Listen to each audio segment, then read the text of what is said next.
Doktor ka, galingan mo. Businessman ka, galingan mo. Architect ka, galingan mo. Estudyante ka, galingan mo. Right? Nag-work ka sa isang company, galingan mo doon. Accountant ka, engineer, whatever your profession is. Galingan mo, pero gamitin mo rin yung opportunities na meron ka doon for God. Excel at your profession for the Lord and use the opportunities and gifts God has given you to accomplish His mission. Alam mo, pag ganun ang mindset natin, nag-work ka for the Lord, kahit mahirap ka trabaho ang boss mo, gagalingan mo.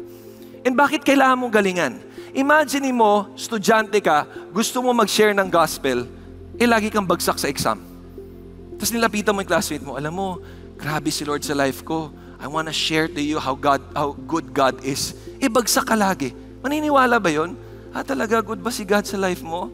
Ba't ganyan ang grades mo? Hayaan mo na yung grades ko. Mahal ka ni Lord. Diba? Hindi walang impact. Imagine mo lagi kang late sa work. Diba lagi kang late sa work, hindi mo ginagalingan, tapos bilang lalapitan mo yung office mate mo, may share ako sa yung good news ha.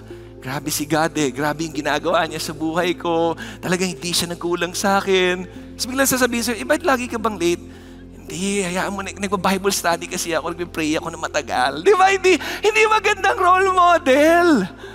Paano kanya papakinggan? Kailangan, when we work, makita nila si Jesus sa buhay natin.